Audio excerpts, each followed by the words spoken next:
ಸಿದ್ದರಾಮಯ್ಯನವರು ವಿಮಾನದಲ್ಲಿ ಬಂದು ಹೋದ್ರು, ತಳಗಡೆ ಇಳಿಲೇ ಇಲ್ಲ, ಒಬ್ಬ ಮಂತ್ರಿನೂ ತಳಗಿಳಿಲಿಲ್ಲ. ಪರಿಹಾರ ಕೊಡಿಸುವಂಥ ಕೆಲಸವನ್ನು ಸ್ಥಳೀಯ ಕಾಂಗ್ರೆಸ್ಸಿನ ಶಾಸಕರು ಅಪ್ಪಾಜಿ ನಾಗರು ಮಾಡಬೇಕು ಅಂತೇಳಿ ನಾನು ಈ ಸಂದರ್ಭದಲ್ಲಿ ಆಗ್ರಹ ಮಾಡ್ತೀನಿ. AS ಪಾಟೀಲ್ ನಡಳಿ ಸುಮ್ಮನೆ ಕೂತ್ಕೊಳ್ಳಲ್ಲ. ಬಿಹಾಳ ಮತಕ್ಷೇತ್ರದ 1,24,000 ಹೆಕ್ಟೇರ್ ಪ್ರದೇಶವನ್ನು ಸಂಪೂರ್ಣ ಸರ್ವೆ ಮಾಡಿ ರೈತರಿಗೆ ಅತಿವೃಷ್ಟಿಯಿಂದಾದ ಬೆಳೆ ಹಾನಿಗೆ ಪ್ರತಿ ಹೆಕ್ಟರ್ಗೆ ಪರಿಹಾರ ನೀಡಬೇಕು ಎಂದು ರಾಜ್ಯ ಬಿಜೆಪಿ ರೈತ ಮೋರ್ಚಾ ಅಧ್ಯಕ್ಷ AS ಪಾಟೀಲ ನಡಹಳ್ಳಿ ಸರ್ಕಾರವನ್ನು ಆಗ್ರಹಿಸಿದ್ದಾರೆ. ಮಳೆಗಾಳಿಯಿಂದ ಕಬ್ಬು ಬೆಳೆ ಕೂಡ ಸಂಪೂರ್ಣ ಹಾಳಾಗಿದೆ. ಈ ಬೆಳೆಗೂ ಕೂಡ ಪ್ರತಿ ಎಕರೆಗೂ ಪರಿಹಾರ ನೀಡಬೇಕು ಮತ್ತು ಈ ಪರಿಹಾರ ವಿತರಣೆ ಪಾರದರ್ಶಕವಾಗಿರಬೇಕು ಎಂದರು.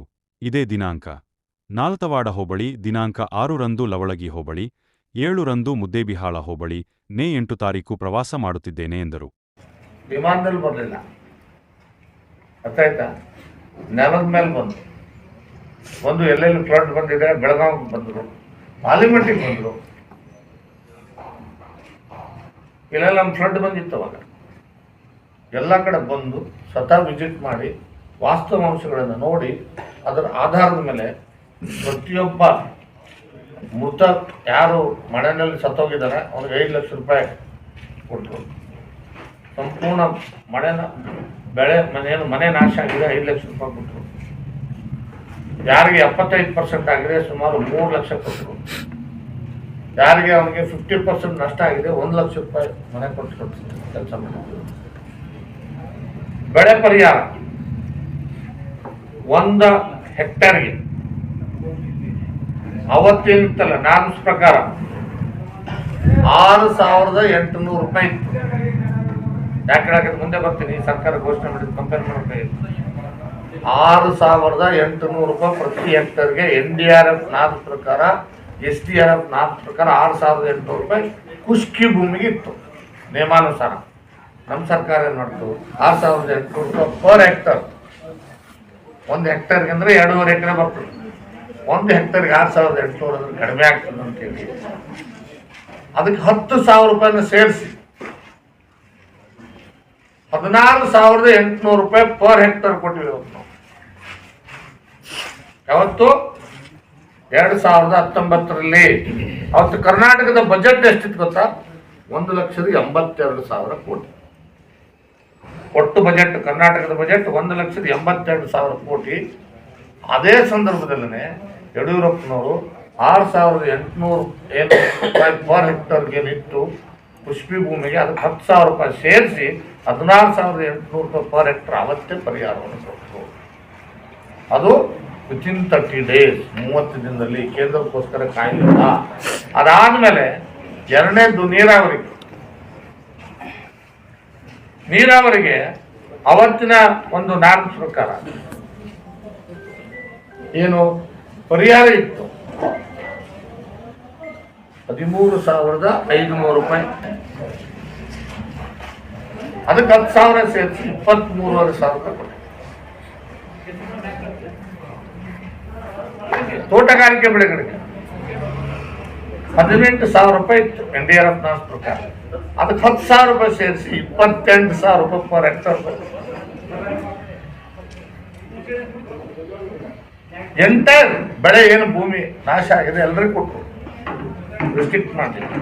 ಆದ್ರೆ ಇವತ್ತು ಈ ಸರ್ಕಾರ ಏನು ಹೇಳ್ತಾ ಇದೆ, ಸಿದ್ದರಾಮಯ್ಯನವರು ವಿಮಾನದಲ್ಲಿ ಬಂದು ಹೋದ್ರು, ತಳಗಡೆ ಇಳಿಲೇ ಇಲ್ಲ, ಒಬ್ಬ ಮಂತ್ರಿನೂ ತಳಗಿಳಿಲಿಲ್ಲ. ಎಲ್ಲ ವಿಮಾನದಲ್ಲಿ ಕುಂತು ಆ ವಿಮಾನದಲ್ಲಿ ಏನು ಮಾಡ್ತಾರೆ, ವಿಡಿಯೋ ಮಾಡಿ ಫೋಟೋ ಮಾಡಿ ಮೀಡಿಯಾದವರಿಗೆಲ್ಲ ಕೊಟ್ಟರು. ಮೇಲಿಂದ ಆಕಾಶದಿಂದಲೇ ನೋಡಿದ್ರು. ಬಂದು ಕಲಬುರಗಿ ವಿಮಾನ ನಿಲ್ದಾಣದಲ್ಲಿ ಪತ್ರಿಕಾಗೋಷ್ಠಿ ಮಾಡಿದ್ರು. ಏನ್ ಹೇಳಿದ್ರು, ಬಂದು NDRF ನಾರ್ಮ್ಸ್ ಪ್ರಕಾರ ಏನಿದೆ ಅದಕ್ಕೆ ರಾಜ್ಯ ಸರ್ಕಾರ ತನ್ನ ಪಕ್ಷದಿಂದ 8,500 ಹಾಕ್ಕೊಡ್ತೀವಿ ಅಂತ ಹೇಳಿದ್ರು. NDRF ನಾರ್ಮ್ಸ್ ಏನಿದೆ ಇವತ್ತು ಖುಷ್ಕಿ ಭೂಮಿಗೆ 8,500 ರೂಪಾಯಿ ಇದೆ. ಅದಕ್ಕೆ 8,500 ರೂಪಾಯಿ ಸೇರಿಸಿದ್ರೆ ಎಷ್ಟಾಯ್ತು, 17,000 ರೂಪಾಯಿ ಇದೆ 1 ಹೆಕ್ಟರ್. ಆಮೇಲೆ ನೀರಾವರಿ 17,000 ಇದೆ. ಅದಕ್ಕೆ 8,500 ಸೇರಿಸಿದ್ರೆ ಎಷ್ಟಾಗುತ್ತೆ, 25,500 ಆಗ್ತದೆ ಪರ್ ಹೆಕ್ಟರ್ಗೆ. ಅದೇ ರೀತಿ ತೋಟಗಾರಿಕೆ ಬೆಳೆಗಳಿಗೆ 22,000 ಇದೆ, ಅದಕ್ಕೆ 22,500 ರೂಪಾಯಿನೇ ಇದೆ. ಅದಕ್ಕೆ 8,500 ರೂಪಾಯಿ ಸೇರಿಸಿದ್ರೆ 31,000 ರೂಪಾಯಿ ಪರ್ ಹೆಕ್ಟರ್ ಎಲ್ಲಾನು ಹೆಕ್ಟರ್ಗೆ ಬರ್ತದೆ. ನಾವೇನು ಕೊಟ್ಟಿದ್ದೀವಲ್ಲ ಅದು ಕೂಡ ಈಗ ಕೊಟ್ಟಿದ್ವಿ. ನಾವು 10,000 ಕೊಟ್ಟಿದ್ವಿ. ಯಾವಾಗ ಕರ್ನಾಟಕದ ಬಜೆಟ್ 1,82,000 ಕೋಟಿ ಇದ್ದಾಗ, ಈಗ ಎಷ್ಟಿದೆ ಬಜೆಟ್? 3,88,000 ಕೋಟಿ, 83,000 ಕೋಟಿ.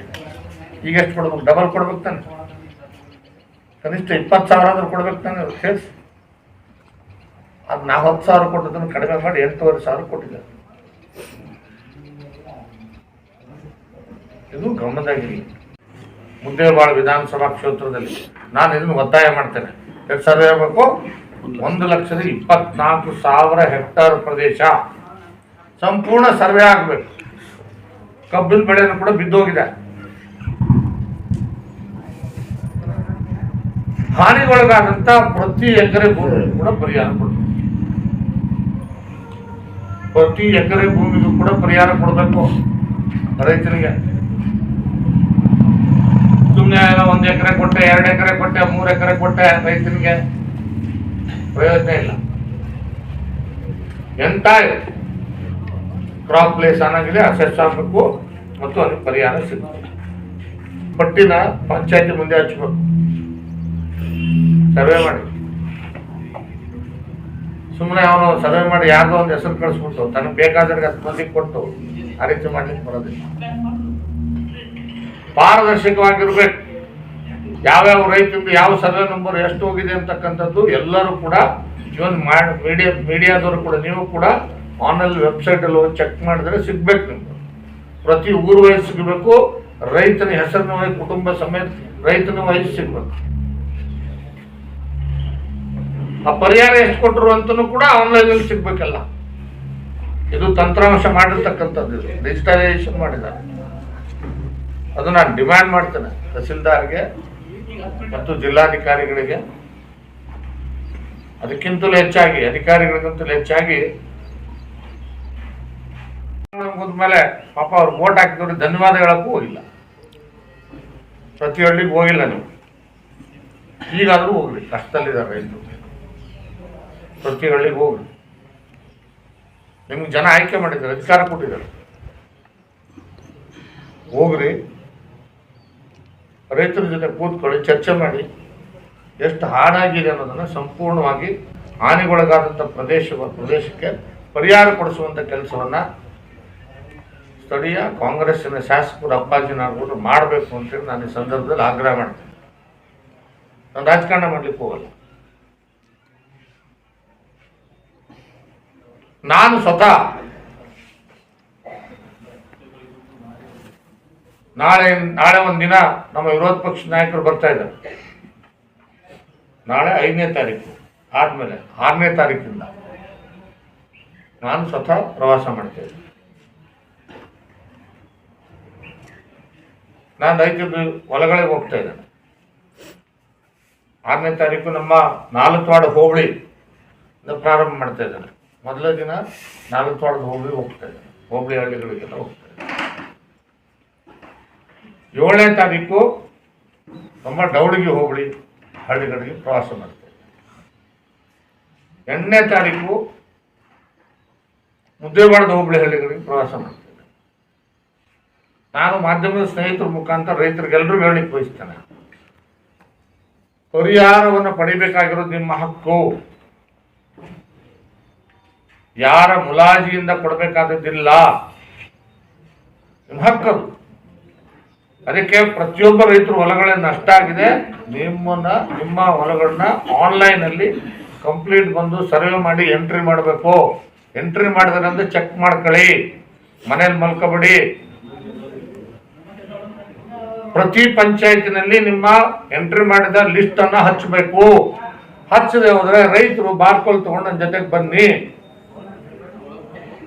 ಧರಣಿ ಕುಂತಾದ್ರೂ ಸರಿ, ನಾವು ನಮ್ಮ ರೈತರಿಗೆ ನ್ಯಾಯ ಕೊಡಿಸುವಂತ ಕೆಲಸ ಖಂಡಿತವಾಗ್ಲೂ ಕೂಡ ಮಾಡಿ. ನಾಳೆ ನಾಡ್ದು ದಿನ ಪ್ರತಿನಿತ್ಯ ಹಗಲು ರಾತ್ರಿ ಮಾಡಿ. ನಿಮ್ಗೆ ನೆನಪಿರ್ಬೋದು, ನಾನು ಪ್ರತಿ ಪಂಚಾಯತಿ ಮಟ್ಟದಲ್ಲಿ ಸಭೆ ಮಾಡಿದ್ದೆ, ಗೊತ್ತಿದೆ ನಿಮಗೆ? ಪ್ರತಿ ಪಂಚಾಯತಿ ಮಟ್ಟದಲ್ಲಿ ಹಳ್ಳಿಗಳಿಗೆ ಹೋಗಿ ಅತಿವೃಷ್ಟಿ ಆದಂಥ ಸಂದರ್ಭದಲ್ಲಿ ಪ್ರತಿ ಪಂಚಾಯತಿ ಮಟ್ಟದಲ್ಲಿ ಹೋಗಿ ಸಭೆ ಮಾಡಿದ್ದೆ. ನಾವು ಮಾಧ್ಯಮದ ತಗೊಂಡು ಪ್ರತಿ ಗ್ರಾಮ ಪಂಚಾಯತಿನಲ್ಲಿ ಸಭೆ ಮಾಡಿ ಹಳ್ಳಿಗಳು ಭೇಟಿ ಆಗೋದು, ಸಭೆ ಮಾಡೋದು, ಹಳ್ಳಿಗಳು ಭೇಟಿ ಆಗೋದು, ಸಭೆ ಮಾಡೋದು. ಪ್ರತಿಯೊಬ್ಬರಿಗೂ ಕೂಡ ಪರಿಹಾರ ಕೊಡಬೇಕು ಅನ್ನುವಂಥ ಆಗ್ರಹವನ್ನು ಆ ಸಂದರ್ಭದಲ್ಲಿ ನಾನು ಮಾಡಿದ್ದೆ, ರಿವ್ಯೂ ಮಾಡಿದ್ದೆ, ಮೀಟಿಂಗ್ಗಳು ಮಾಡಿ ಹಗಲು ರಾತ್ರಿ ಕೆಲಸ ಮಾಡಕತ್ತಿದ್ದೆ ಅಧಿಕಾರಿಗಳು. ನೀವು ಹಚ್ಚಿ, ಈಗ ನಾನು ನಿಮ್ಗೆ ಟೀಕೆ ಮಾಡ್ತಾ ಇಲ್ಲ, ಯಾಕಂದ್ರೆ ಈಗ ರಾಜಕಾರಣ ಮಾಡುವಂತ ಸಂದರ್ಭನೂ ಅಲ್ಲ. ಈಗ ನಮ್ಮ ರೈತ ಕಷ್ಟದಲ್ಲಿದ್ದಾನೆ, ಅವನಿಗೆ ಸಹಾಯ ಮಾಡ್ಬೇಕು ನಾವು ಎಲ್ಲರೂ ಸೇರಿ. ಜಿಲ್ಲಾಧಿಕಾರಿಗಳು ಬರ್ಬೇಕು, ಇಲ್ಲಿ ತಹಸೀಲ್ದಾರ್ ಹೋಗ್ಬೇಕು ಹಳ್ಳಿಗಳಿಗೆ, ರೈತನ ಹೊಲಕ್ಕೆ ಹೋಗ್ಬೇಕು. ಪ್ರತಿಯೊಬ್ಬ ತಲಾಟಿ, ಪ್ರತಿಯೊಬ್ಬ ಗ್ರಾಮ ಸೇವಕ, ಪ್ರತಿಯೊಬ್ಬ ತೋಟಗಾರಿಕೆ ಇಲಾಖೆ ಸಂಬಂಧಪಟ್ಟಂತ ಎಲ್ಲ ಅಧಿಕಾರಿಗಳು ಹಳ್ಳಿಗಳಲ್ಲಿ ವಾಸ್ತವ್ಯ ಹೂಡಬೇಕು. ಗ್ರಾಮ ಪಂಚಾಯತಿ ಮಟ್ಟದಲ್ಲಿ ವಾಸ್ತವ್ಯ ಹೂಡಬೇಕು. ಅಲ್ಲೇ ಇಟ್ಕೊಂಡು ಆ ರೈತರಿಗೆ ಸಹಾಯ ಮಾಡ್ತಕ್ಕಂಥ, ಆ ರೈತನಿಗೆ ಸರ್ವೆಗೆ ಮಾಡಿಸಿ ಅವ್ನು ಏನೇನಾಗಿದೆ ಅದನ್ನ ಮಾಡ್ತಕ್ಕಂಥ ಕೆಲಸ ಆಗ್ತದೆ. ನಿರ್ಲಕ್ಷ್ಯ ಮಾಡಿದ್ರೆ ನಾನು ಅಧಿಕಾರಿಗಳನ್ನ ಹೊಣೆ ಮಾಡೋದಿಲ್ಲ, ನೇರವಾಗಿ ಶಾಸಕರನ್ನ ಹೊಣೆ ಮಾಡ್ತೇನೆ, ಉಸ್ತುವಾರಿ ಸಚಿವರನ್ನ ಹೊಣೆ ಮಾಡ್ತೇವೆ. ಯಾವುದೇ ಕಾರಣಕ್ಕೂ ಒಬ್ಬೊಬ್ಬ ರೈತನಿಗೆ ಪರಿಹಾರ ಕೊಡದೆ ಬಿಟ್ಟೋದ್ರೆ AS ಪಾಟೀಲ್ ನಡಳಿ ಸುಮ್ಮನೆ ಕೂತ್ಕೊಳ್ಳಲ್ಲ. ಆ ರೈತನಿಗೆ ನ್ಯಾಯ ಕೊಡಿಸೋವರೆಗೆ ನಾನು ಬೀದಿಗಿಳಿದು ಹೋರಾಟ ಮಾಡ್ತೇನೆ. ಯಾವುದೇ ಸಂದರ್ಭದಲ್ಲೂ ಕೂಡ ನಮ್ಮ ರೈತನಿಗೆ ಅನ್ಯಾಯ ಬಿಡೋದಿಲ್ಲ. ಈಗಲಾದ್ರೂ ನಿಮ್ ಜನರ ಋಣ ಮುಟ್ಟಿಸ್ಬೇಕು ಅನ್ನುವಂತ ಭಾವನೆ ನಿಮ್ದಾಗಿದ್ರೆ ಪ್ರತಿ ಹಳ್ಳಿಗೆ ಭೇಟಿ ಕೊಡಿ. ಭೇಟಿ ಕೊಟ್ಟು ರೈತರ ಹೊಲಗಳಿಗೆ ಹೋಗ್ರಿ, ರೈತರ ಕಷ್ಟ ಏನಿದೆ ಅಂತ ತಿಳ್ಕೊಳ್ಳಿ. ಅದ್ರ ಪ್ರಕಾರ 1,00,000 ಹೆಕ್ಟೇರ್ ಪ್ರದೇಶ ನಷ್ಟ ಆಗಿದೆ. 1,24,000 ಹೆಕ್ಟೇರ್ನಲ್ಲಿ ಕನಿಷ್ಠ 1,00,000 ಹೆಕ್ಟೇರ್ ಅಂತೂ ನಷ್ಟ ಆಗಿದೆ. ಅಂದ್ರೆ ಸುಮಾರು 2.5 ಲಕ್ಷ ಎಕರೆ ಭೂಮಿ ಬರೀ ಮುದ್ದೇಬಿಹಾಳ ವಿಧಾನಸಭಾ ಕ್ಷೇತ್ರದಲ್ಲಿ ನಾನು ಹೇಳ್ತಾ ಇರೋದು. ಇಲ್ಲಿ ಕನಿಷ್ಠ 1.5 ಲಕ್ಷ 2 ಲಕ್ಷಕ್ಕಾದ್ರೂ ಕೊಡಿಸ್ಬೇಕು ಬೇಡ ಎಕರೆ? ಅದನ್ನ ಕೊಡಿಸ್ಲೇಬೇಕು.